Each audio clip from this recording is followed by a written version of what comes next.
Chers compatriotes, bonjour. L'heure de gloire est arrivée.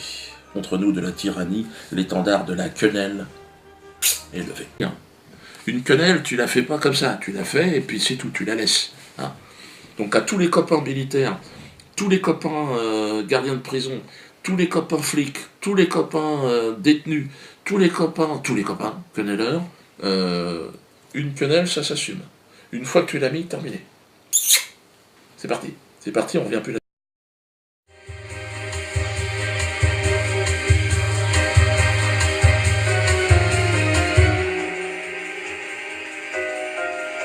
J'ai envie de vous voyez. Pour moi, voyez-vous, rien ne vaut le vous. Arrête-moi cette dompe, putain.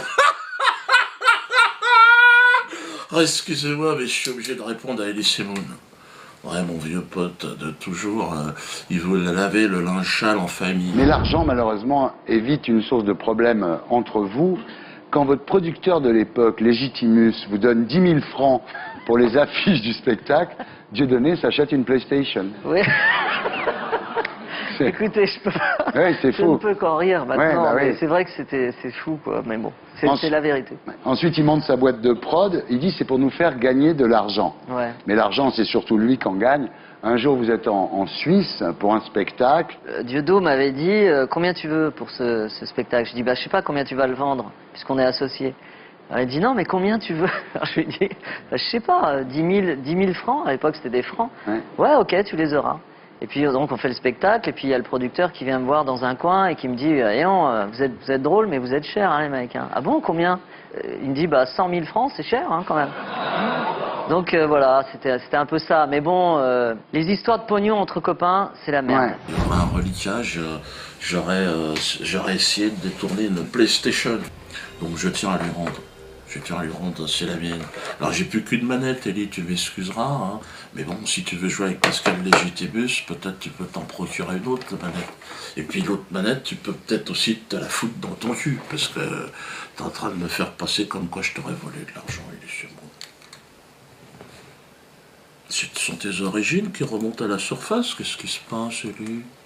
Enfin, dis donc, qui a produit, qui est en risque et tout, a produit son... Toi, t'as jamais eu de problème, dis donc, les gars, là, les mecs. Et elles ont eu un sacré soutien, les poussiériotes. Toute la diplomatie occidentale s'est dit indignée au nom des droits de l'homme, de la liberté d'expression. Oh, liberté d'expression. Alors, les poussiériotes, c'est génial, hein, se branler dans une église avec une patte de bouc en chiant sur Jésus-Christ, ça c'est bon. 100%, impeccable. Mais chanter Chaud Ananas, ce serait le comble de l'infamie. Allez, mais alors à un moment donné, elle a même été jusqu'à me parler, c'était sur mon travail d'humoriste. Un truc de dingue, elle a dit, contrairement à Coluche et des proches, je manquais de distanciation. Merde. Ah, tu sais, j'avais pas de panier, autrement j'aurais pris des notes, elle me donnait des leçons. Comment faire rire? Elle, pourtant, elle avait pas l'air drôle, hein, mais apparemment, elle connaît. Je n'arrive pas à exprimer parce que je dois manquer de mobilité pour voir si c'est du premier degré ou du deuxième degré. Que des proches et Coluche, tu vois, quand ils font ça, alors c'est peut-être le fait d'être un nègre en fait. Peut-être que c'est ça. Il faut que je lui demande si on peut être noir et humoriste. C'est possible aussi.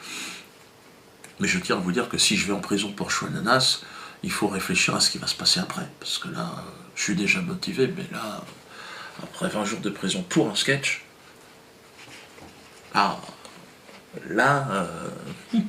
Donc, conseil aux Français qui sont à l'étranger, ne parlez plus français quand vous êtes en Afrique. Hein. Vous baragouinez un genre de russe. Oh, de la vôtre, de loin, mais non, mais on sait déjà. Portugais, c'est bien. Ah, non, ça chante. Bon, t'es pas à l'abri d'un coup de couteau quand même, mais bon. Parce que là, si vous tombez sur une bande de Touaregs un peu énervés, je te cache pas que tu te prends une praline et vite fait. Hein. Ouais, ça continue. Bientôt, un projet avec les bananes, je vais vous en parler. Vous vous rendez compte, c'est l'injure la plus terrible. Un mec qui fait pas rire, qui est pas drôle quand t'es humoriste. Ouais, mais quand tu fais, rentre chez toi. Donc diffamation, injure. Bon, heureusement, le droit français est bien fait et prévoit que la victime d'une injure peut répondre. Hein. Spontanément, comme je vais le faire. C'est un genre de légitime défense qui est prévu par la loi. Ça s'appelle de l'excuse de provocation. Il me provoque, laisse-moi faire. Donc je lui réponds. Donc je vais répondre à Manu, bon dans mon patois, hein, un petit peu de banlieusard, ferme ta gueule connard, je te pisse à l'arrêt. Bon. Là évidemment c'est sur le coup de la colère que j'ai dit ça, hein. Mais de manière plus raisonnée et dans un langage plus soutenu, j'ai envie de te dire, Manuel, vous n'avez pas les manières d'un gentilhomme. Populaire. Et puis pour le reste, Quenelle 274. Nous l'attendions. La quenelle, la quenelle, la quenelle. Quenelle africaine, quenelle européenne, quenelle du monde entier, glissons-la dans le fion du système, et ensemble, chantons et dansons la quenelle.